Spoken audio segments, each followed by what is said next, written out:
Hello बच्चों, कैसे हैं आप लोग। आज मैं आप लोगों के लिए एक नया सेशन लेकर आया हूं जिसमें हम डिस्कस करेंगे 23 दिसंबर 2021 वाले ऑनलाइन पेपर की पेडागोजी सेक्शन को। देखिए, क्वेश्चन पढ़िए। कक्षा 3 की गणित की अध्यापिका ने अपने छात्रों को निम्नलिखित प्रश्न दिए। ये प्रश्न दिया कि इनको जोड़ना है। बाद में उन्होंने अपने छात्रों को एक कार्य पत्रिका हल करने के लिए कहा है, वर्कशीट शीट दी जिसमें समरूप प्रश्न थे, है ना। एक शीट दी कि ऐसे ही सवाल है, लगा लेना। निम्नलिखित कथनों में से कौन सा कथन दी गई स्थिति के लिए उपयुक्त है। तो ये इस स्थिति के लिए कौन सा सही है, ये आपके पास ऑप्शन है। देखिए आप,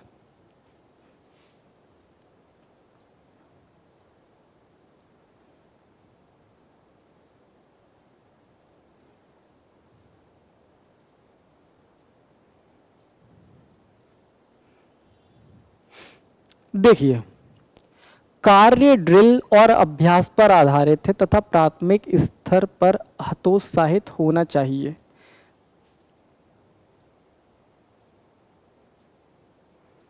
देखो, हुआ क्या है कि टीचर ने बच्चों को 2-3 सवाल दिए और फिर सेम एक शीट दी, कहा कि इसमें से कर लो सवाल ऐसे देख देख के।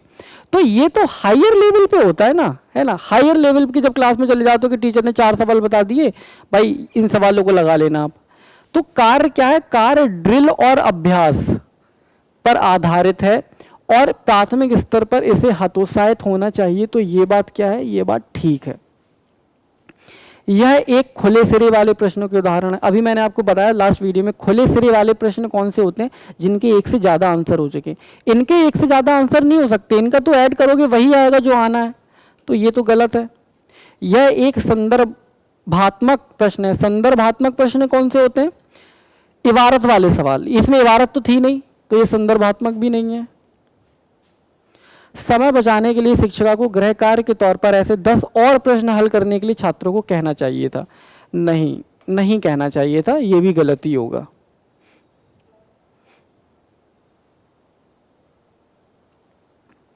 इसको करें।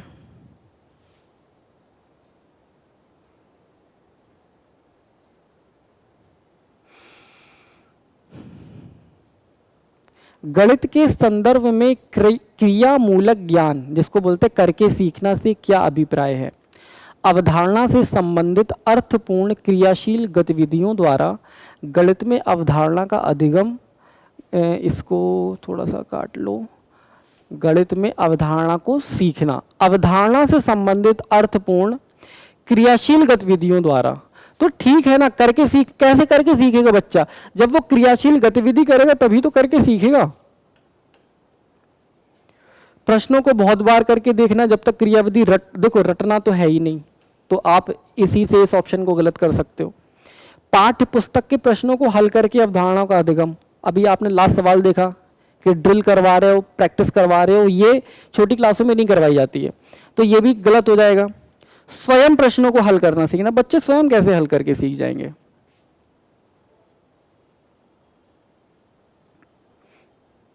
ये देखो आप, कक्षा में आंकड़ों का प्रबंधन की अवधारणा सम्मिलित करती है। आंकड़ों के प्रबंधन, डेटा हैंडलिंग में क्या क्या चीजें आती हैं वो बतानी है। देखो, आंकड़ों के प्रबंधन में आंकड़ों का निरूपण करना पड़ता है, रिप्रेजेंटेशन करना पड़ता है, ठीक है। आंकड़ों का एनालिसिस भी करना पड़ता है, ये भी ठीक है। आंकड़ों का एकत्रीकरण भी करना पड़ता है। भाई पहले आंकड़े इकट्ठे करोगे ना, कहीं से कलेक्ट करोगे ना, लेकिन इसमें लिखा है स्टोरेज ऑफ डेटा, आंकड़ों का संग्रहण। आप इंग्लिश वर्ड देखो, स्टोरेज। देखो, आंकड़ा कोई फिजिकल चीज नहीं कि जिसको आप कहीं पे, है ना, स्टोर करके रख लो, तो ये ऑप्शन आपका गलत हो जाएगा। देखो, कलेक्शन और स्टोरेज दोनों अलग अलग चीजें हैं। कलेक्शन का मतलब होता है इकट्ठा करना, मैंने यहाँ से डेटा इकट्ठा किया, यहाँ से डेटा इकट्ठा किया, कलेक्ट किया। स्टोरेज का मतलब होता है कि कहीं पे संग्रह कर लिया। तो ए, बी और सी, ये आपका सही हो जाएगा।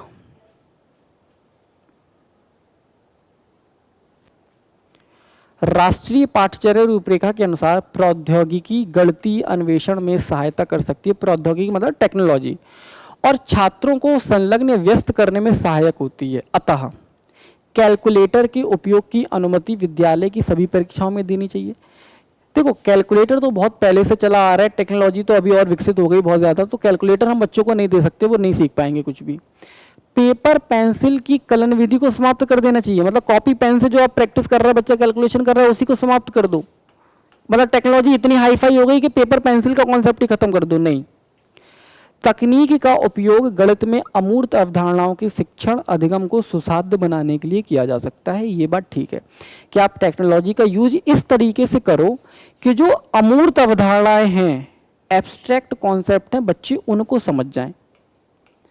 कक्षा के श्यामपट्टों को स्मार्ट बोर्ड से बदल देना, है ना, तो क्या एक ही जगह है जिसमें टेक्नोलॉजी का यूज करना है, बोर्ड में, और कुछ नहीं हो सकता। तो ये भी आपका क्या हो जाएगा, गलत हो जाएगा।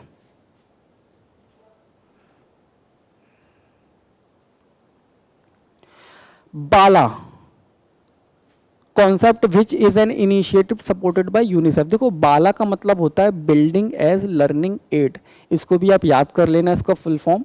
यूनिसेफ के द्वारा ये शायद लास्ट ईयर चलाया गया था, बिल्डिंग एज लर्निंग एड। देखो बिल्डिंग का मतलब क्या होता है कि बच्चे जहाँ पे पढ़ रहे हैं, जैसे बच्चे स्कूल में पढ़ रहे हैं तो स्कूल की बिल्डिंग का यूज कर लो बच्चों को सिखाने के लिए। जैसे आप प्राइमरी स्कूल वगैरह में जाते हो तो आप देखोगे उनकी दीवारों पे पहाड़े लिखे रहते हैं, है ना, स्टेप्स पर कुछ ऐसे ABCD लिखा हुआ है। तो बिल्डिंग को as a learning aid use करना है। लर्निंग एड का मतलब क्या होता है, एक सहायक सामग्री, लर्निंग में सीखने में जो चीज को यूज कर सकती हो। तो बिल्डिंग को, पूरी बिल्डिंग को, इमारत को ही उसके लिए यूज कर लेना, इसको बोलते हैं बाला, बिल्डिंग एज लर्निंग एड होता है ये।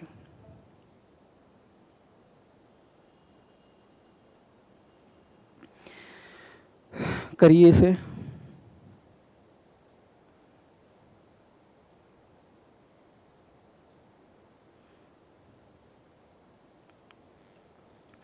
देखो पैटर्न को पहचानना और उनको पूर्ण करना प्राथमिक स्तर पर गणित पाठ्यक्रम का एक अनिवार्य भाग है, जो छात्रों में सृजनात्मकता और कला कौशल की विशेषताओं को विकसित करता है।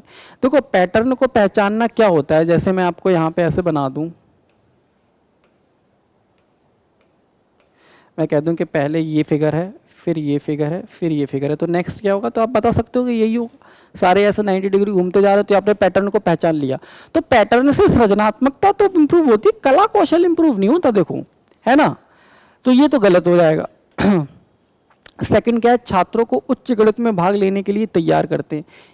चलो हमें समझ में नहीं आ रहा, हम इसको भी छोड़ देते हैं। नेक्स्ट है छात्रों को गणितीय पहेलियां हल करने में सहायता करते हैं। और नेक्स्ट है छात्रों में रचनात्मकता को प्रोत्साहित करते हैं, तो संख्या और संक्रियाओं के गुणों को समझने में सहायता करते हैं। तो ये वाला ऑप्शन है जो मोस्ट अप्रोप्रिएट आंसर है कि देखो रचनात्मकता, क्रिएटिविटी तो बढ़ाते ही है पैटर्न फाइंड करना, और संख्या और संख्याओं की संक्रियाओं को, के गुणों को, कि ये चीज कैसे हो रही है ना, उनकी प्रॉपर्टीज को भी समझने में मदद करता है। अब आप ये देखो कि पैटर्न से क्या उच्च गणित में भाग लेना सीख जाएंगे बच्चे, तो ऐसा कुछ नहीं है। छात्रों को गणितीय पहेलियां हल करने में सहायता करती है। देखो ये भी कंफ्यूजिंग ऑप्शन है, लेकिन आपको बेस्ट ऑप्शन चूज करना है तो बेस्ट ऑप्शन आपका यही होगा।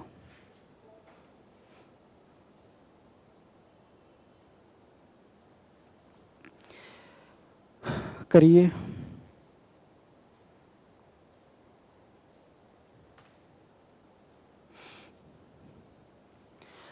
कक्षा 3 में आकलन के लिए गणित के अध्यापक ने छात्रों की निम्नलिखित पैमानों पर, जैसे संकल्पनात्मक समझ, गणितीय विवेचन, गणित के प्रति उनकी अभिवृत्ति, नए प्रश्नों को हल करना, प्रश्नों को हल करने हेतु बहुल विधियों को ढूंढना इत्यादि के लिए उनकी प्रगति को रिकॉर्ड किया, है ना। इन सब चीज़ों को करने के लिए उसने उनकी प्रगति को रिकॉर्ड किया, पूरा उसका एक डेटा बनाया।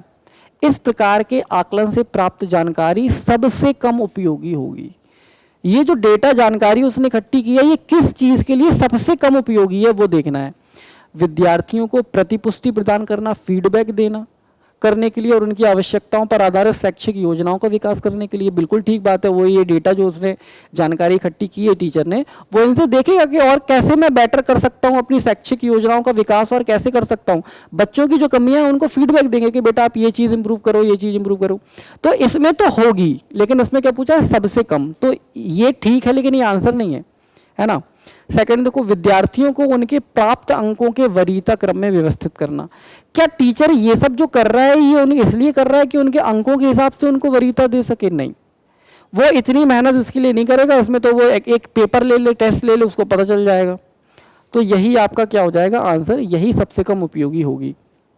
नेक्स्ट देखो, विद्यार्थी द्वारा दिए गए गलत जवाबों वाले प्रश्नों को समझने के लिए। जब विद्यार्थी गलत जवाब देता है तो टीचर ये समझता है कि इसने ऐसा क्यों सोचा, और ये इन सब चीज़ों से वो इसका पता लगाएगा। तो ये भी उपयोगी है, कम उपयोगी नहीं है। विद्यार्थियों की अभिवृत्ति को समझने के लिए, एटीट्यूड को समझने के लिए, तो ये भी ठीक है। आपका ऑप्शन बी हो जाएगा आंसर।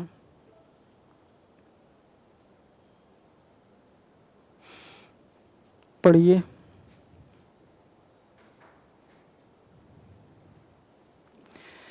क्या कह रहा है? एक बच्चा कहता है कि 1/2 1/3 से छोटा है क्योंकि 2 3 से छोटा होता है। इसे गलत धारणा के निवारण हेतु निम्न में से कौन सी तकनीक सबसे कम मददगार होगी? बच्चा कह रहा है कि 1/2 1/3 से छोटा है क्योंकि 2 3 से छोटा होता है। अब इसके लिए हम क्या करेंगे? बच्चे को व्याख्या देना कि भिन्नों में हर की संख्या के बड़े होने का अर्थ भिन्न का छोटा होना है। बच्चे को ये बताना कि अगर हर बड़ा है तो भिन्न छोटी होगी, ये व्याख्या कर दी। तो छोटी क्लासों में व्याख्यान मेथड नहीं चलता है। वास्तविक जीवन की वस्तुओं का उपयोग करके दोनों भिन्नों की साकार कल्पना करने में छात्र की मदद करना। नेक्स्ट देखो, विभिन्न उदाहरणों में पेपर फोल्डिंग की सहायता लेना और भिन्नों की तुलना करना, दोनों भिन्नों का चित्रात्मक निरूपण करना। तो इसने क्या पूछा है? क्वेश्चन एक बार फिर से देख लो। सबसे कम मददगार, इनमें सबसे कम मददगार कौन सा है? तो यही सबसे कम मददगार है, तो यही आपका आंसर हो जाएगा, है ना। अगर पूछा होता तो नहीं होता। आपने क्या पूछा? सबसे कम मददगार है, तो सबसे कम मददगार तो यही है ना, व्याख्यान मेथड से सबसे कम समझ में आएगा। बाकी सारे ऑप्शन देखो आप, इनसे हेल्प हो रही है बच्चों की। वास्तविक जीवन, मूर्त चीज़ों का उपयोग करके सिखाना, तो ठीक है। पेपर फोल्डिंग है ना, भिन्नों का कॉन्सेप्ट आप पेपर फोल्ड करके सिखाते हो। दोनों भिन्नों का चित्रात्मक निरूपण है ना, उनको फिगर बना के बता दो, तो ये भी हो जाएगा। यही है जो सबसे कम उपयोगी है।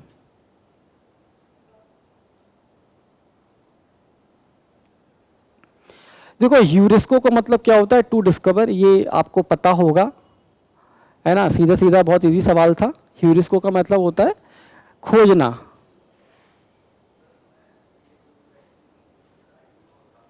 इसको करिए।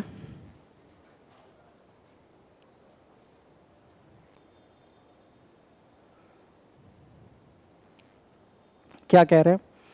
जैनी कक्षा 2 की अध्यापिका ने अपने छात्रों से पूछा, यदि आपके पास 3 दहाई है और आपको 3 इकाई इसमें से निकालना है तो शेष क्या मिलेगा? इस पर एक छात्र ने उत्तर दिया कि उत्तर 0 है। इस त्रुटि के संशोधन के लिए सुश्री जैनी को सर्वप्रथम बल देना चाहिए। देखो उसने बोला, टीचर ने, कि 3 दहाई होता है 30 और 3 इकाई क्या होता है? 3। उसने कहा 3 दहाई में से हम 3 को अगर निकाल लें, 3 इकाई को निकाल लें तो कितना बचेगा? तो एक बच्चे ने बोला 0 बचेगा। इसका मतलब क्या हुआ कि बच्चे को ये लग रहा है कि 3 दहाई और 3 इकाई दोनों सेम चीज़ें हैं। तो वो कह रहा है कि दोनों जब सेम है तो घटाओगे तो कितना आ जाएगा? 0 आ जाएगा। तो अब किस चीज़ पर वो बल दे? पहला, अभ्यास के लिए इसी प्रकार के और ज़्यादा प्रश्न दें। जब उसको समझ में नहीं आया तो और प्रश्न देने से क्या हो जाएगा? पहले योग की संक्रियाओं को सुदृढ़ करने पर और फिर व्यवकलन की ओर बढ़ने पर। देखो उसको जोड़ घटाना आता है, उसको अगर घटाना नहीं आता होता तो वो 0 नहीं बोलता, क्योंकि उसको तो ये लग रहा है ना सेम में से सेम नंबर घटा रहे हो, तो इससे भी कुछ नहीं होगा। विभिन्न क्रियाशील अनुभवों द्वारा स्थानीय मान की अवधारणा को सुदृढ़ करना, ये ठीक हो जाएगा।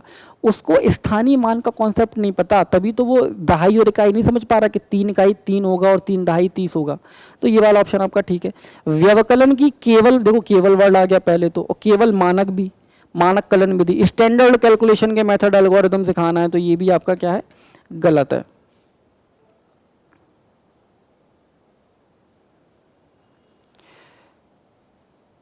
निम्न में से कौन सा समय को मापने का कौशल नहीं है? देखिए ये वाला क्वेश्चन थोड़ा सा इसका आंसर सीटेट ने जो दे रखा है मैं आपको वो भी बता दूंगा और मैं वो भी बता दूंगा कि मुझे जो सही लग रहा है। समय को मापने का कौशल नहीं है, मतलब समय आप माप रहे हो तो उसमें कौन सा स्किल है जो इसमें से नहीं है? तो वो घड़ी में समय देखना, तो ये तो है ना समय मापने का कौशल। पूछा इसमें क्या है कि कौन सा नहीं है, ये तो है। एक घटना की अवधि ज्ञात करना, अवधि का मतलब होता है ड्यूरेशन, कि घटना कितना, 2 घंटे घटना घटी, 1 घंटे में घटना घटी, है ना, ये ड्यूरेशन हो गया। समय मापने की अलग अलग इकाइयों के बीच संबंध स्थापित करना और रात में तारों की स्थिति का अनुमान लगाना। देखो सीटेट ने इसका आंसर दे रखा है डी, कि रात में तारों की स्थिति का अनुमान लगाना। लेकिन आप लोगों को पता होगा शायद कि तारों की स्थिति से भी समय को मापा जाता है ना। देखो सूरज भी तो एक, सन भी तो एक स्टार ही है ना। मॉर्निंग में सन मूव करता है तो हम अंदाजा लगा लेते हैं ना कि पूरब से पश्चिम पे आ रहा है या सर के सबसे ऊपर है तो 12 बजे होंगे। ऐसे ही अगर रात में तारों की स्थिति चेंज होती है तो उससे भी कहीं ना कहीं पता चलता है। तो ये आंसर वैसे नहीं होना चाहिए क्योंकि इससे समय का आप माप सकते हो, लेकिन सीटेट ने ये आंसर दे रखा है ना। मेरे हिसाब से आंसर ये होना चाहिए, एक घटना की अवधि ज्ञात करना, है ना। घटना की अवधि में आप समय माप नहीं रहे हो, है ना, उसमें सिर्फ आप ड्यूरेशन निकाल रहे हो। अब आप ये देखो, समय मापने की अलग अलग इकाइयों के बीच संबंध स्थापित करना कि 1 मिनट में 60 सेकंड होते हैं, है ना, 1 घंटे में 60 मिनट होते हैं। तो ज़रूरी तो नहीं है कि आप समय को घंटे में ही मापोगे, आप मिनट में भी माप सकते हो, सेकंड में भी। तो ये भी एक समय मापने का कौशल है ना। तो ये दोनों में कंफ्यूजन है, इसको आप देख लीजिएगा। सीटेट ने ये आंसर दे रखा है, थोड़ा सा कंफ्यूजिंग सवाल है।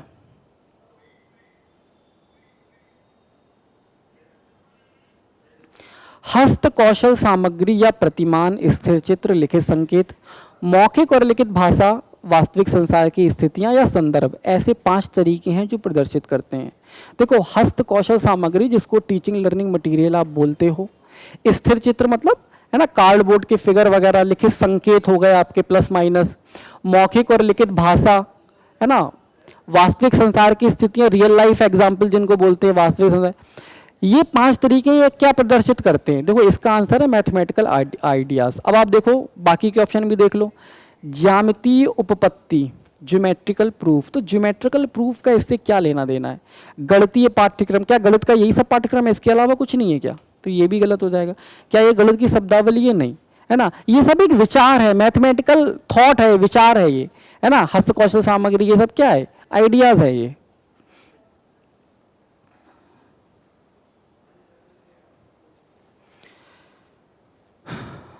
प्राथमिक स्तर पर गणितीय पहेलियों को हल करना सहायक है। किस चीज़ का सहायक है? कक्षा में प्रतिभाशाली छात्रों को पहचानने में, छात्रों को मनोरंजित करने में, समस्या समाधान के कौशल को प्रोत्साहित करने में। अब देखो, क्या छात्रों को सिर्फ मनोरंजन करने के लिए समस्या समाधान या पहेलियां सिखाई जाती हैं? देखो, मनोरंजन हो जाता है वो बात अलग है, लेकिन वो मेन मकसद नहीं है। और ऐसा भी नहीं है कि हम प्रतिभाशाली छात्रों को खोजने के लिए कर रहे हैं, है ना। दूसरे बच्चों को हीन भावना थोड़ी ना पैदा करेंगे ये प्रतिभाशाली नहीं है। हाँ, पहेलियों का यूज किसके लिए होता है? समस्या समाधान के कौशल को डेवलप करने के लिए जरूर होता है। नेक्स्ट क्या लिखा है? समस्या समाधान के कौशल को, इसको स्मृति कर लो, स्मृति विलोप। स्मृति विलोप का मतलब होता है अनलर्निंग या भूल जाना। तो पहेलियां इसलिए तो नहीं सिखा रहे कि बच्चे समस्या समाधान कौशल को भूल जाए, तो ये भी गलत हो जाएगा, ये आपका सही हो जाएगा।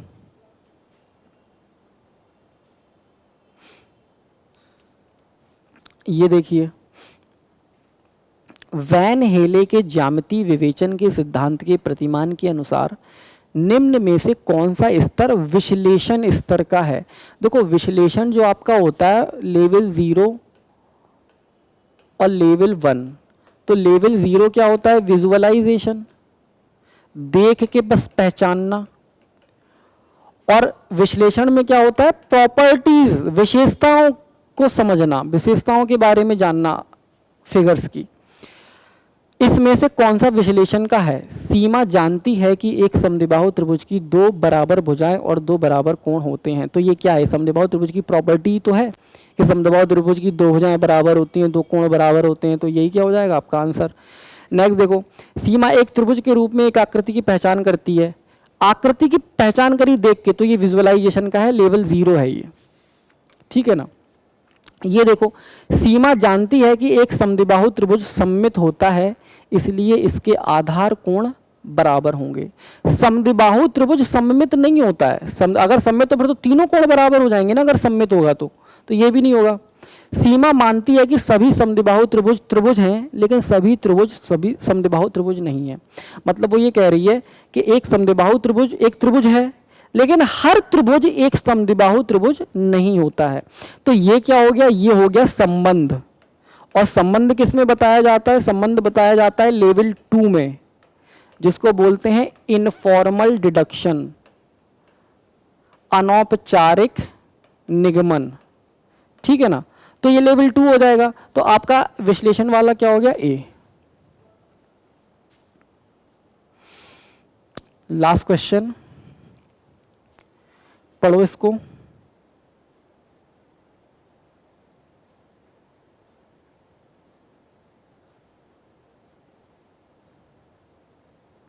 देखो, एक कक्षा में निम्नलिखित कथनों में से कौन सा गणित अधिगम में लैंगिक पक्षपात का सूचक है? लैंगिक पक्षपात का सूचक है। गणित की पाठ्य पुस्तकों में महिला गणितज्ञों की सफलताओं का उल्लेख किया जाना महत्वपूर्ण है।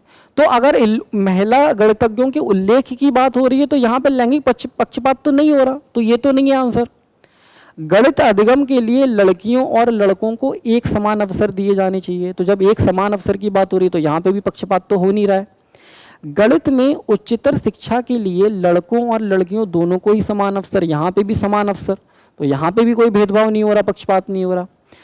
लास्ट देखो, लड़कों में गणित की सफलता का श्रेय उनके सामर्थ्य को दिया जाता है, जबकि लड़कियों में सफलता का श्रेय उनके प्रयासों को दिया जाता है। ये ऑप्शन आपका सही हो जाएगा। देखो इसको समझ लो। लड़कों, देखो लड़के अगर गणित में सफल हो जाते हैं ना तो कहा जाता है कि तुम्हारे अंदर सामर्थ्य था, मतलब हाँ तुम लड़के थे इसलिए तुम सफल हो गए। और लड़कियों को क्या कहा जाता है, अच्छा तुम इसलिए सफल हुई मैथ पढ़ने में क्योंकि तुमने मेहनत बहुत करी। तो ये चीज गलत है, यहां से कहीं ना कहीं लैंगिक पक्षपात को बढ़ावा मिल रहा है। तो आपका आंसर यही हो जाएगा। ये आपके क्वेश्चंस हो गए सारे। आई होप कि आपको समझ में आया होगा। अगर कुछ समझ में नहीं आया तो प्लीज अपने डाउट हमें कमेंट सेक्शन में जरूर बताएं, और भी अगर आपको कोई सजेशन है तो वो भी बताएं। Thank you.